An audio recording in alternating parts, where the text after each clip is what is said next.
Guys మీరు ఎప్పుడైనా ఆలోచించారా? మన బ్రెయిన్ కేవలం 20 వాట్స్ మాత్రమే పవర్‌ని కన్జ్యూమ్ చేసుకుంటూ, మన ఆలోచన విధానాన్ని, మన మెమొరీని, మన కంటి చూపు యొక్క దృశ్యాలని, వినికిడి శక్తిని, శరీర మూవ్‌మెంట్‌ని కేవలం ఈ 20 వాట్స్‌తోనే కన్జ్యూమ్ చేసి, మనల్ని జీవించేలా చేస్తున్నాయి. అయితే అది మన ఇంట్లో ఒక ఎల్ఈడి బల్బ్ కన్జ్యూమ్ చేసేంత పవర్ మాత్రమే. ఈరోజు మొబైల్ నుంచి ఓ పెద్ద డెస్క్‌టాప్ వరకు తీసుకుంటే ఒక 60 వాట్ నుండి 1000 వాట్ వరకు కూడా పవర్‌ని కన్జ్యూమ్ చేసే యంత్రాలు ఉన్నాయి. మెషిన్స్ ఉన్నాయి. ఈ మెషిన్స్ అన్నీ కనిపెట్టింది కేవలం ఈ 20 వాట్స్‌ని పవర్‌ని కన్జ్యూమ్ చేసి మేధాశక్తి బయట పెట్టగలిగిన ఒక మానవుడి మెదడు మాత్రమే. కాబట్టే ఈరోజు ఈ వీడియోలో మనం స్పెషల్‌గా మాట్లాడుకుంటున్నాం. అయితే ఇక్కడ ఇంకో డౌట్ ఏంటంటే, మన బ్రెయిన్ కన్జ్యూమ్ చేసిన పవరు బయట యంత్రాలు బల్బు కన్జ్యూమ్ చేస్తున్న పవర్ ఒకటేనా అని.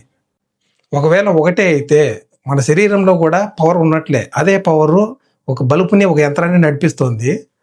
దాన్ని ముట్టుకుంటే మనకు ఎందుకు షాక్ కొడుతుంది? మనం ఎందుకు చచ్చిపోతున్నాం? ఒకవేళ ఒకటే కాకుంటే మరి ఎన్ని రకాల ఎనర్జీలు ఉన్నాయి? అవి ఏ ఫామ్‌లో ఉన్నాయి?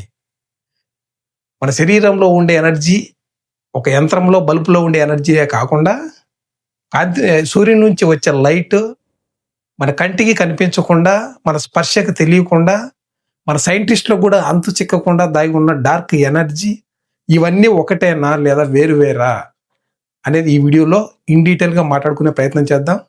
గాయ్స్ వీడియో చాలా ఇంట్రెస్టింగ్గా ఉంటుంది. దయచేసి స్కిప్ చేయకుండా పూర్తి వీడియో చూసి అన్ని విషయాలు తెలుసుకోండి. వీడియోలోకి వెళ్ళే ముందు నాకు చిన్న రిక్వెస్ట్, ఎందుకంటే మనది కొత్త ఛానల్, దయచేసి వీడియోకి ఒక లైక్ చేయండి. వీడియో ఇంకొంతమందికి రీచ్ అవ్వడం కోసం మీరు ఇచ్చే లైక్ హెల్ప్ అవుతుంది.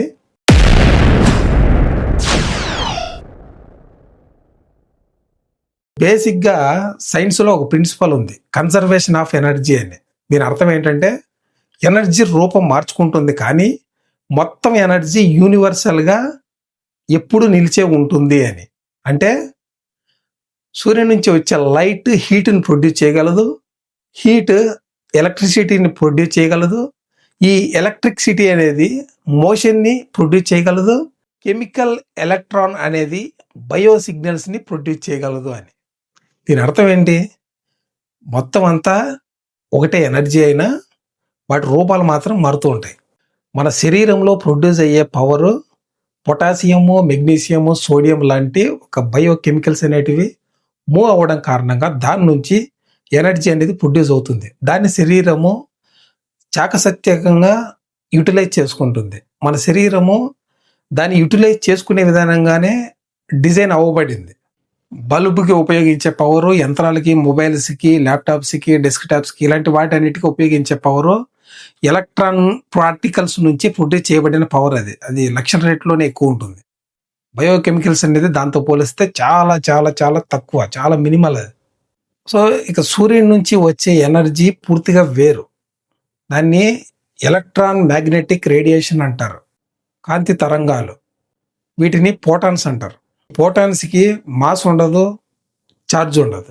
ఇది ఎలక్ట్రిసిటీ కాదు, బయో ఎలక్ట్రిసిటీ కాదు, ఇది న్యాచురల్గా వచ్చే కాంతి నుండి వచ్చే ఒక ఎనర్జీ. ఇది ఏ సోర్స్ నుంచి ప్రొడ్యూస్ చేయబడదు, డైరెక్ట్గా న్యాచురల్గానే వస్తుంది. మిగిలిన ఎనర్జీస్ అన్నీ ప్రొడ్యూస్ చేయబడతాయి. మన బాడీలో కొన్ని బయోకెమికల్స్ మూమెంట్ వల్ల ఏర్పడిన ఎనర్జీ, యంత్రాలకు ఉపయోగించే ఎలక్ట్రాన్ నుంచి ప్రొడ్యూస్ అయిన పార్టికల్స్ సంబంధించిన ఎనర్జీ, వాటిని ప్రొడ్యూస్ చేస్తాయని చెప్పుకుంటున్నాం. కానీ ఈ సన్లైట్ నుంచి వచ్చే ఎనర్జీ మాత్రం ఈ పోటాన్స్ని ప్రొడ్యూస్ చేస్తుంది అనలేము. ఎందుకంటే దీనికి మాస్ లేదు, దీనికి ఛార్జ్ లేదు. ఇది ఎలక్ట్రిసిటీ కాదు, బయో ఎలక్ట్రానిక్ కాదు. ఇది కేవలం న్యాచురల్గా వచ్చే ఒక నార్మల్ లైట్. ఇక డార్క్ ఎనర్జీ, ఇది యూనివర్స్లోనే మిస్టీరియస్ ఎనర్జీ. ఇది ఒక కాస్మిక్ పవర్ అని చెప్పుకోవచ్చు. దీన్ని మనం చూడలేము, టచ్ చేయలేము, ఎలక్ట్రిసిటీగా కన్వర్ట్ చేయలేము. ఇది లైట్ కాదు, మ్యాటర్ కూడా కాదు. సైన్స్ చెప్పిన దాని ప్రకారం ఇది యూనివర్స్ వేగంగా విస్తరించడానికి కారణమైనటువంటి ఒక డార్క్ ఎనర్జీ, అంటే కాస్మిక్ ఎనర్జీ. బహుశా దీన్నే దేవుడు అంటారేమో. గాయస్ ఇక ఫైనల్ టచ్ ఇస్తే బయోకెమికల్స్ అనేటివి మన శరీరంలో కాల్షియం, పొటాషియం, సోడియం వీటి యొక్క కదలికల ద్వారా ప్రొడ్యూస్ అయిన ఎనర్జీని బాడీ యూటిలైజ్ చేసుకొని పవర్ని కన్జ్యూమ్ చేసుకుంటూ మనల్ని జీవించేలా చేస్తుంది. వైర్లో ప్రయాణించి మెషిన్స్ నడిపించే ఆ పవరు ఎలక్ట్రాన్ పార్టికల్స్ ద్వారా క్రియేట్ అయ్యి విద్యుత్తుని ప్రొడ్యూస్ చేస్తాయి. దాని కారణంగా మెషిన్స్ పనిచేస్తాయి, లైట్లు వెలుగుతాయి, మొబైల్స్, ల్యాప్టాప్స్, డెస్క్టాప్ లాంటివి మనం యూజ్ చేసుకుంటాం.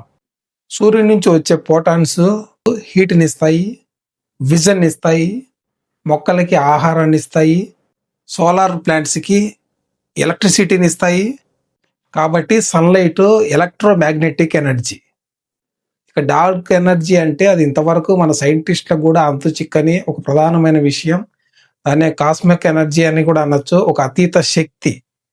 అదే ఈ యూనివర్స్ ఎక్స్పాండ్ అవ్వడం కోసం, అత్యంత స్పీడ్గా ఎక్స్పాండ్ అవ్వడం కోసము కారణమయ్యింది అని మన సైంటిస్టులు నమ్మేటటువంటి ఒక విషయం. అది పూర్తిగా అర్థం కాలేదు కాబట్టే దాన్నే పవర్ ఆఫ్ గాడ్ అని చెప్పుకోవచ్చు. సో ఫైనల్గా ఎనర్జీ మొత్తం అంతా ఒక్కటే, కానీ అవి రూపాలు మార్చుకుంటూ వాటి పనిని చేసుకుంటూ వెళ్తూ ఉంటుంది. నేను కూడా నమ్మే విషయం ఏంటంటే ఈ యూనివర్స్లో ఏ ఫామ్లో ఉన్నా అది కేవలం ఎనర్జీయే. ఇక్కడ మన ఐన్స్టీన్ చెప్పిన E=mc². ఎనర్జీ మ్యాటర్గా కన్వర్ట్ అవ్వగలదు, మ్యాటరు ఎనర్జీగా కూడా కన్వర్ట్ అవ్వగలదు. సో ఇది గాయస్ ఇవాల్టి వీడియో మీకు నచ్చిందని అనుకుంటున్నాను, మంచి ఇన్ఫర్మేషన్ అందించాను అనుకుంటున్నాను. వీడియో కనుక మీకు నచ్చితే దయచేసి ఒక లైక్ చేయండి. ఇప్పుడు మనం మాట్లాడుకున్న పాయింట్లలో మీకు ఏది నచ్చిందో కింద కామెంట్లో ఖచ్చితంగా చెప్పండి. ఇలాంటి మరెన్నో ఇన్ఫర్మేటివ్ వీడియోస్ నేను అప్లోడ్ చేసిన వెంటనే మీ ముందుకు రావాలంటే మన ఛానల్ సబ్స్క్రైబ్ చేసుకోండి. Thank you.